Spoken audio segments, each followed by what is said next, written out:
মৌমিতা বিশ্বাস মিশ্র আমাদের সঙ্গে রয়েছেন, প্রতিমন্ত্রী যে রিপাবলিক বাংলায় আপনাকে স্বাগত। আমি কিশলয়। আমার প্রশ্ন হচ্ছে, সিআইডি তো গেল, এতগুলো সামন দিল, তাও অভিষেক বন্দ্যোপাধ্যায় চোর ভাইপো অ্যাপিয়ার করলেন না। আজকেও গিয়ে তল্লাশি চললো বাড়ির ভেতর।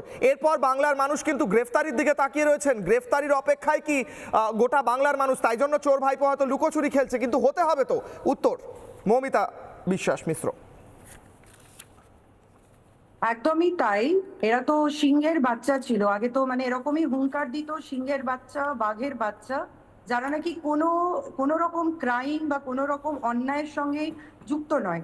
তারপরেও যখন প্রথমবার গেছিল সমন নিয়ে, তখন বলা হয়েছিল যদি আমার আগেনস্টে এক চুলও কোনো রকম অন্যায় কিছু থাকে আমাকে এনে দেবেন, চ্যালেঞ্জ করছি, আমি সঙ্গে সঙ্গে আমার পদত্যাগ করব এবং সঙ্গে সঙ্গে সমস্ত কিছু নথিপত্র বের করে দেব। তাহলে এতদিন ধরে কি হলো? কোথায় গেল? আর সেই বা কোথায় কোথায় লুকিয়ে আছে? মানে পিসির আঁচলের তলায় লুকিয়ে আছে এখন। আপনারা আগে যে ঘটনা দেখেছিলেন, যে অভিষেক ব্যানার্জিকে মারা হয়েছিল, তারপরে তদন্ত যেটা হলো, সেখান থেকে দেখা গেল সেখানে বিজেপির কেউ নেই, আছে তৃণমূলের লোকেরা। তাহলে এটা একদম আপনারা বুঝতেই পারছেন যে এটা প্রি প্ল্যান ছিল, এই ঘটনাকে সামনে রেখে একটা সিন ক্রিয়েট করে, যেটা ওদের মানে জন্মগত অধিকার বলতে পারেন, যে সিন ক্রিয়েট, যে কোনো জায়গায় গিয়ে সিন ক্রিয়েট করবো। কিন্তু এটা কিন্তু আলাদা সরকার চলছে, we are the government with difference. Zero টলারেন্সে কাজ হবে। লাস্ট একটা দুর্গাপুরের ঘটনা, আপনারা জানি না জানেন কি না, একটি মেয়েকে, নাবালিক মেয়েকে নিয়ে গিয়ে তার সঙ্গে শ্লীলতাহানি করা হয় এবং দুর্ভাগ্যবশত রেপ করা হয়।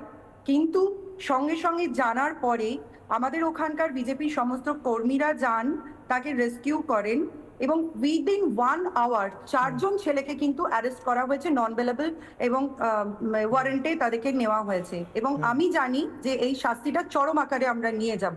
তো এটাই হচ্ছে পুলিশের ভূমিকা, যেটা এতদিন পর্যন্ত বাংলার মানুষ দেখে তো নি, মানে ভাবতেই পারতো না যে এই ধরনের কোনো অ্যাকশন পুলিশের কাছ থেকে আসতে পারে।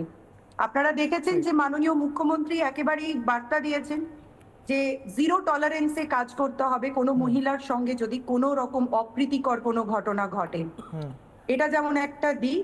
আর একটা দিক, যারা অন্যায় করেছে, যারা ক্রাইম করেছে, যারা ভাবছে যে আমরা এখন লুকিয়ে খাটের তলায় লুকিয়ে যাচ্ছি, কোথাও শাড়ির তলায় লুকিয়ে যাচ্ছি, কোথাও বাইরে চলে যাচ্ছি, বাইরে থেকেও কিন্তু আমরা এদেরকে নিয়ে আসবো। শাড়ির পাইলের তলায়, এক সেকেন্ড মৌমিতা, শাড়ির পাইলের তলায় একজন তৃণমূল নেতা কাউন্সিলরকে বার করা হয়েছে, শাড়ির পাইল, তার নিচে তিনি লুকিয়েছিল, সেই ভিডিও আমরা চালিয়েছি। শাড়ির তলায় বলতে মৌমিতা সেটা বোঝাতে চাইছেন। মৌমিতা কন্টিনিউ করুন, শেষ করুন। হ্যাঁ, একদম একদম। তাহলে বুঝতে পারছেন যে এদের মরালটা কোন জায়গায় ছিল। এতটুকু এরা এথিক্স বা মরাল বা যেটা হচ্ছে কনস্টিটিউশন, কোনোদিনই এটাকে সামনে রেখে এরা কাজ করেনি।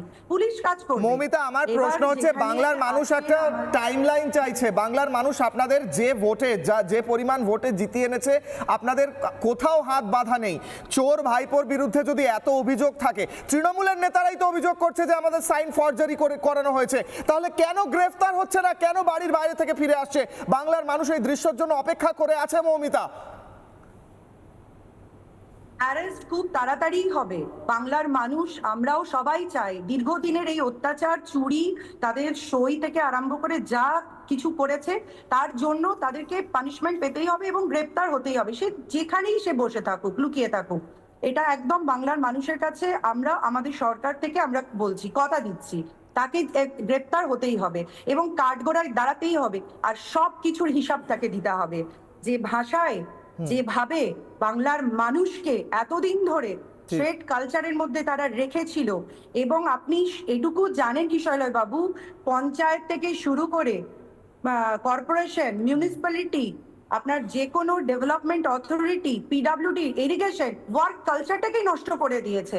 এবং চুরি একটা তাদের একটা আসল সব থেকে বড় ধর্ম ছিল চুরি। যেখানেই যাও গিয়ে আগে প্রথম চুরি করো, তাহলেই তারা হচ্ছে কালীঘাটের কাছে সব থেকে প্রিয় হবে। কিন্তু আজকে সেই জায়গাটা হবে না। আজকে যে জায়গাটাতে আসছে সেটা হচ্ছে ওই পিসি এবং ভাইপো দুজনের গ্রেপ্তারি। ঠিক, আমি মৌমিতা বড় একটা স্টেটমেন্ট দিলেন আপনি, আপনাকে অনেক ধন্যবাদ। আপনি বললেন কথা দিচ্ছেন সরকারের তরফে, আপনি একজন প্রতিমন্ত্রী, আপনি কথা দিচ্ছেন বললেন যে গ্রেফতারি অপরাধ করে থাকলে হবেই হবে এবং চোর ভাইপোর গ্রেফতারিও হবে। এই কথাটা কিন্তু অত্যন্ত গুরুত্বপূর্ণ, বাংলার মানুষ আশাবাদী। অনেক ধন্যবাদ আপনাকে। নানা ধরনের কন্টেন্ট দেখার জন্য লাইক করুন, শেয়ার করুন আমাদের ফেসবুক পেজ, সাবস্ক্রাইব করুন আমাদের ইউটিউব চ্যানেল। পাশাপাশি অন্যান্য ব্রেকিং নিউজের জন্য অবশ্যই চোখ রাখুন রিপাবলিক বাংলায়।